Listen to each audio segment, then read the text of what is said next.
മുണ്ടക്കയത്ത് വന്നേ പിന്നെ ഇത്രയും ബ്യൂട്ടിഫുൾ ആയ ഒരു ഈവനിങ് ഒന്നും എനിക്ക് കിട്ടിയിട്ടില്ല കേട്ടോ. നമ്മുടെ മുണ്ടക്കയത്ത് റബ്ബറുണ്ട്, തേക്കുണ്ട്, കാപ്പിയുണ്ട്, വിവിധ തരം വിളകളുണ്ട്. അതിന്റെ ഭംഗിയും വ്യത്യസ്തമാണല്ലേ. എന്നാൽ ഈ കൈതയാണ് ഈ ഒരു ഹോസ്പിറ്റലിന്റെ ആംബിയൻസിന്റെ തന്നെ കാരണം. മുണ്ടക്കയം മെഡിക്കൽ ട്രസ്റ്റ് ഹോസ്പിറ്റലിൽ നാടകോത്സവത്തിന്റെ ആദ്യ ദിവസം ഞാൻ പോയായിരുന്നു. മുൻപ് 1-2 തവണ വന്നപ്പോഴും സ്വബോധം ഇല്ലാഞ്ഞുകൊണ്ട് ഇതൊന്നും കാണാൻ പറ്റിയില്ല. കാര്യം പനിയും തലകറക്കം ഒക്കെ ആയിട്ടാണ് കേട്ടോ ഇങ്ങോട്ട് വന്നിട്ടുണ്ടായിരുന്നത്.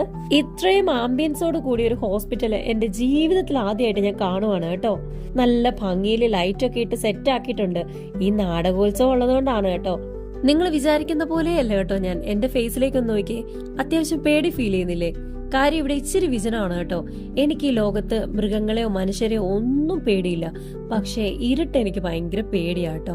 ഞാൻ ചെന്നപ്പോഴേക്കും ഇത്തിരി നേരത്തെയാണോ എന്നൊരു ഡൗട്ട്. അപ്പൊ ഞാൻ ഓർത്തു ഇവിടെ ആരും ഉണ്ടാവത്തില്ലെന്ന്.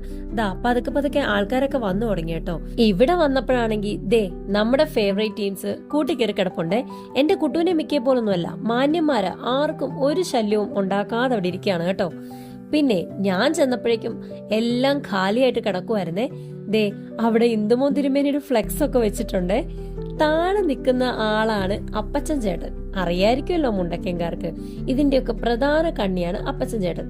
ആദ്യം ചില ഉദ്ഘാടന ചടങ്ങുകളും കാര്യങ്ങളും ഒക്കെ നടന്നിട്ടുണ്ടായിരുന്നു. അത് കഴിഞ്ഞ് നല്ലൊരു അടിപൊളി നാടകം തുടങ്ങി. പിന്നെ വേദി നിറഞ്ഞ കാണികളായിരുന്നു കേട്ടോ. ശരിക്കും നല്ലൊരു പ്രത്യേക വൈബായിരുന്നു.